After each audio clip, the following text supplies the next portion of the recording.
ஓம் சாந்தி. அவ்யக்த முரளி 6/7/1969. அவ்யக்த பாப்தாதா மதுபன். டீச்சர் சகோதரிகளுக்காக அவ்யக்த பாப்தாதாவின் மகா வாக்கியங்கள். அனைவரும் யாருடைய நினைவில் அமர்ந்திருக்கீங்க? ஒருவருடைய நினைவு இருந்ததா அல்லது இருவருடையது இருந்ததா? யார் ஒருவருடைய நினைவில் இருந்தீங்களோ அவங்க கை உயர்த்துங்க. மேலும் யார் இருவருடைய நினைவில் இருந்தீங்களோ அவங்களும் கை உயர்த்துங்க. இப்பொழுது அந்த இருவர் யார்?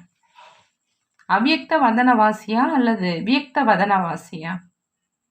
நீங்கள் அனைவரும் ஆசிரியர்கள் இல்லையா? உங்களிடம் யாராவது மாணவர் வந்தார், அவர்களுக்கு என்ன இலக்கை கொடுப்பீர்கள்? அனைவருக்கும் என்ன பாடம் புகட்டுவீர்கள்? நீங்கள் ஆசிரியர்கள் இல்லையா? ஆசிரியர்கள் தனது ஆசிரியரை வெளிப்படுத்துவாங்க. மாணவர்களை எந்த விதத்தில் பேணி வளர்ப்பீங்களோ, அவங்களுக்கு இலக்கை காண்பிப்பீங்களோ, அவர்கள் பின்னர் ஆசிரியரை வெளிப்படுத்துவாங்க. ஒருவேளை நீங்கள் மாணவர் வந்தவுடனேயே அவ்யக்த வதனத்திற்கு செல்வதற்கான இலக்கை அளித்தால், அவர்கள் அதற்கான வழியை ஒருபொழுதும் கண்டதே இல்லை அப்படின்னா எவ்வாறு சென்றடைவாங்க? முதல்ல முகவரி என்ன கொடுக்கப்படுது? நீங்கள் அருங்காட்சியகத்தில் என்ன புரிய வைக்கிறீங்க? மாணவர்களுக்கு என்ன அறிமுகத்தை அளிக்கிறீங்க? அவர்களுக்கு எந்த வழியை, எந்த இலக்கை காண்பிக்கிறீங்க? விதையை யார் விதைத்தது? விதைதான். அந்த விதை ஒருவேளை கெட்டு போனாலும் கூட சமயம் வரும்பொழுது சில கிளைகளாவது முளைக்குது. மழை பொழிந்தால் முளைக்குது. நீங்கள் விதையை மறந்துட்டீங்க அப்படின்னா பிறகு எப்படி வழிகாட்டுவீங்க? விதை எது? ஆசிரியர் யுக்தாக பதிலளிக்கணும். சிறு குழந்தைகள் அல்ல இல்லையா? சிறு குழந்தைகளுக்கு முதலிலேயே கற்றுத்தரப்படுது.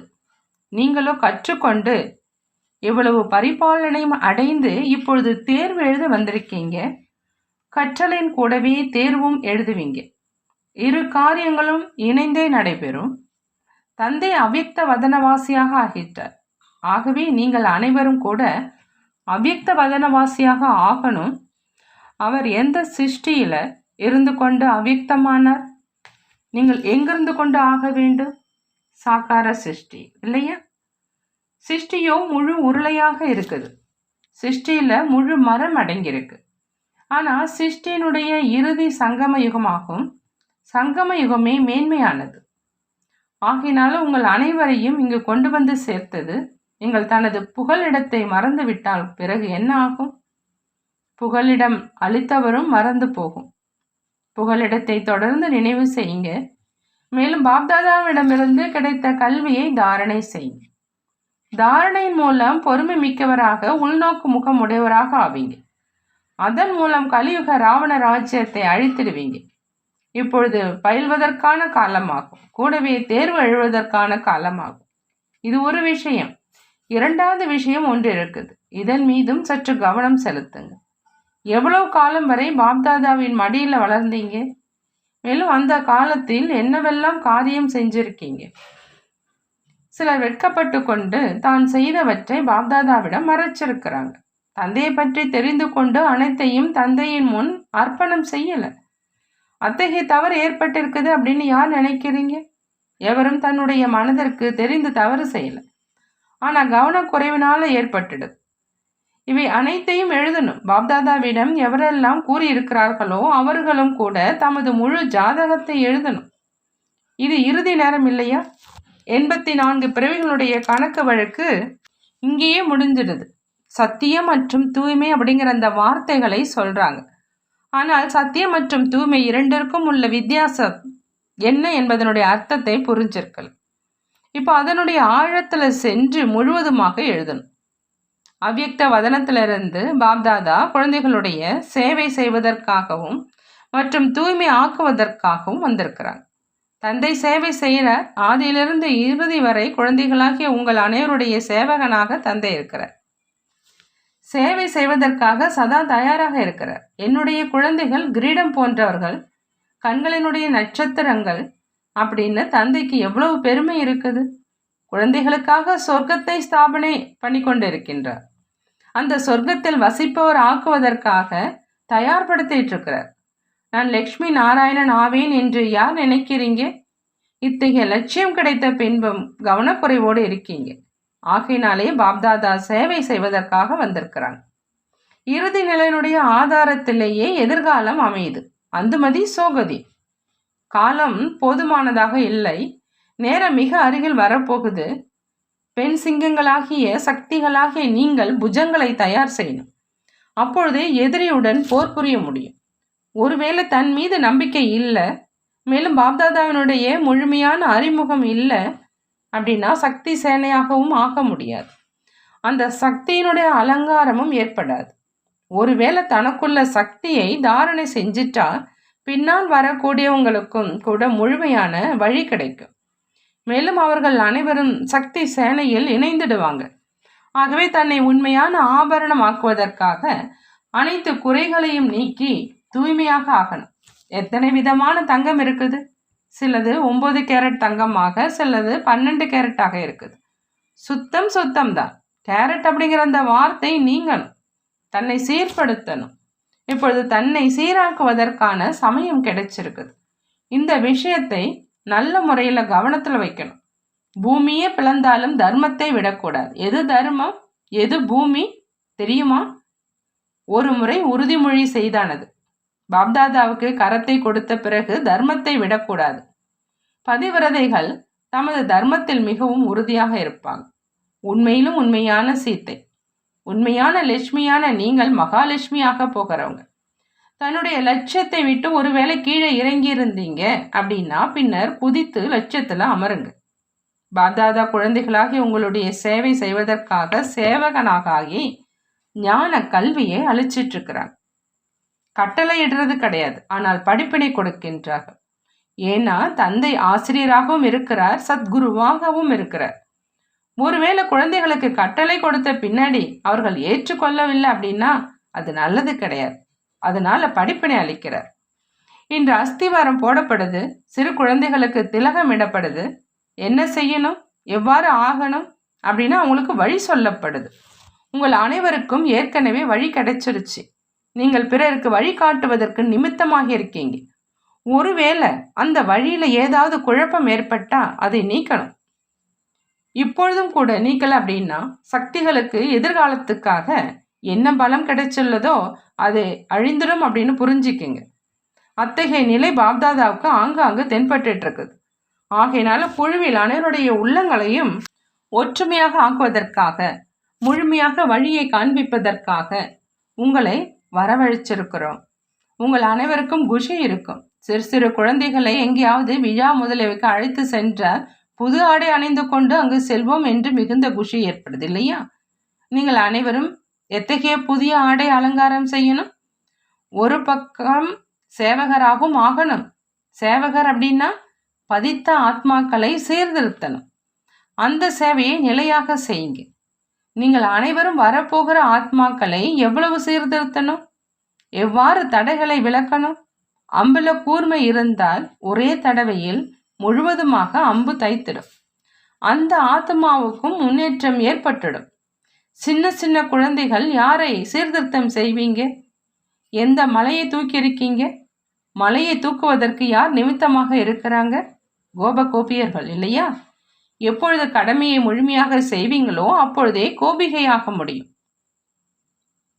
அவ்வளவு வலிமை இருந்தால் மட்டுமே மலையை தூக்க முடியும்.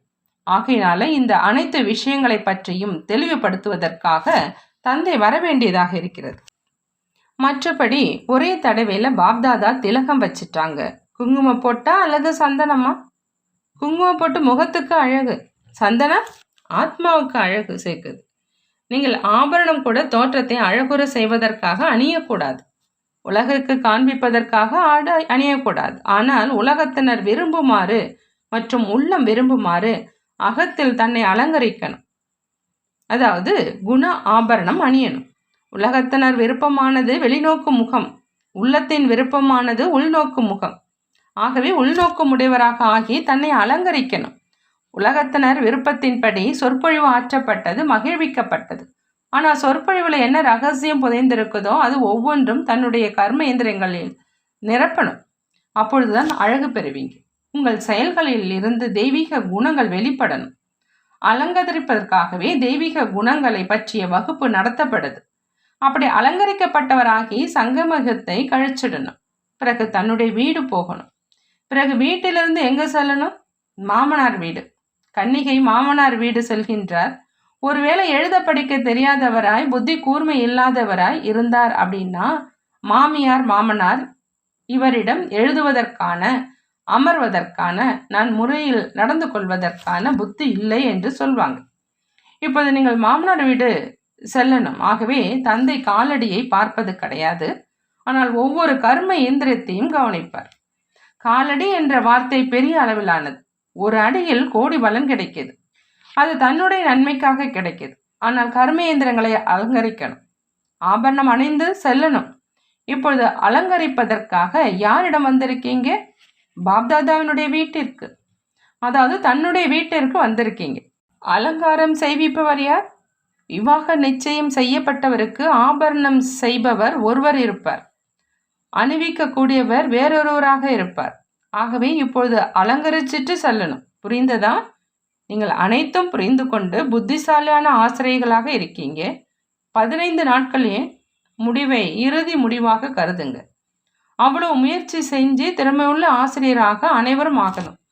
பிறகு எப்பொழுது தன்னுடைய சேவை நிலையத்துக்கு சென்று பராமரிப்பீங்களோ அப்பொழுது வரக்கூடியவங்களுக்கு திருஷ்டி மூலமாக சத்தியுக சிருஷ்டியை காண்பிக்கணும். குண ஆபரணங்களை நன்முறையில் அணிந்தால் மட்டுமே இந்த நிலை சாத்தியமாகும். ஒருவேளை கவனக்குறைவினால ஏதாவது ஒரு நகை கீழே விழுந்துவிட்டால் நஷ்டமும் விளையும். மேலும் அலங்காரமும் அழகற்றதாக ஆகிடும். ஆகினால் அழகை போக்கக்கூடாது, ஆபரணங்களை கழட்டக்கூடாது. இது ஒன்றும் பெரிய விஷயம் கிடையாது. சிறிய விஷயம் அப்படின்னு நினைச்சா சகஜமாக புரிந்துடும். ஒருவேளை மிகப்பெரிய உயர்ந்த ஞானம் அப்படின்னு சொன்னால் யாரும் வரமாட்டாங்க. 7 நாட்களில் ஜீவன் முக்தி அப்படிங்கிற பிராப்தி கிடைக்குது அப்படின்னு சொன்னால் லாட்டரியை பெற அனைவரும் வருவாங்க. அனைவரும் லாட்டரி வாங்குறாங்க. பின்னாடி லாட்டரியில் எவருக்காவது கொஞ்சம் கிடைத்தால் அதிர்ஷ்டம் இருப்பதாக நினைக்கிறாங்க. வாய்ப்பு இருக்குது. யாருக்கு அதிர்ஷ்டம் ஏற்படுது அப்படின்னு பார்க்கலாம். சிலருக்கு பெரிய லாட்டரி கிடைக்குது, சிலருக்கு சிறியதாக கிடைக்குது. தேர்வு இறுதியில் நடைபெறும். 3 எண்கள் வெளிப்படுவாங்க. யார் எவ்வளவு முயற்சி செய்வாங்களோ அதனுடைய அனுசாரம் எண் கிடைக்கும். அதிர்ஷ்டத்தை ஏற்படுத்தி கொள்வது தன்னுடைய கையில் தான் இருக்குது. ஆகையினால இப்பொழுது காத்திருக்கக்கூடாது, மாறாக ஏற்பாடு செய்து கொண்டே இருக்கணும். நல்லது, மிகுந்த பொக்கிஷம் கிடைச்சிடுச்சு. இப்பொழுது அவற்றை தன்னிடம் சேமித்து வைங்க. மேலும் பசுவை போல அசை போடணும். நீங்கள் அனைவரும் பசுக்களாகவும் இருக்கீங்க, கோபியர்களாகவும் இருக்கீங்க. மலையை எப்படி தூக்கணும், பசுவாகி எப்படி அசை போடணும் அப்படிங்கிற இந்த காரியத்தை இந்த பட்டியில் செய்யணும். பல வேடத்தை தரித்து பல காரியங்களை செய்யணும். பட்டியின் தினங்களுக்குள்ள அனைத்தையும் அனுபவம் செஞ்சிடணும். எந்த அளவு முயற்சி செய்வீங்களோ அந்த அளவு முடிவு வெளிப்படும். சம்பூர்ண நிலையை அடைவதற்கான லட்சியம் என்ன, சாதனம் என்ன அப்படிங்கிறத அறியணும். சாதனம் கிடைச்சிட்டா லட்சியத்தை பற்றி கொள்வீங்க. சாதனம் கிடைச்சிட்டா லட்சியத்தை பற்றி கொள்வீங்க. ரத்தனங்களை பகுத்தறியும் வேண்டும் இல்லையா? முழுமையான மதிப்பு கொடுக்கணும். நகையினுடைய மதிப்பை பொற்கொள்ளரே கண்டறிய முடியும். எவரிடம் கண்டறியும் தன்மை இல்லையோ அவரிடம் மதிப்பு இருக்காது. நகையில மெருகும் ஜொலிப்பும் இருந்தால் மட்டுமே அதனுடைய மதிப்பை கணிக்க முடியும். அப்பொழுதே மதிப்பும் இருக்கும். அதை பற்றி தெரிந்தவர்கள் அறிந்து கொள்வாங்க. ஜொலிப்பு இல்லை அப்படின்னா யார் வாங்குவாங்க? உண்மையான நகையா அல்லது போலியானதா அப்படின்னு தெரியல. பணமும் கொடுத்து நகையும் பயனற்றதாக ஆகிட்டா என்ன செய்வது அப்படின்னு எண்ணுவாங்க. ஆகவே உங்கள் அனைவருடைய அனைத்து அலங்காரங்களும் முழுமை பெற்றுட்டா வாங்குறவங்களும் வருவாங்க. மேலும் நீங்கள் வதனவாசியாக ஆக்கிடுவீங்க. நல்லது. ஓம் சாந்தி. நன்றி பாபா, நன்றி.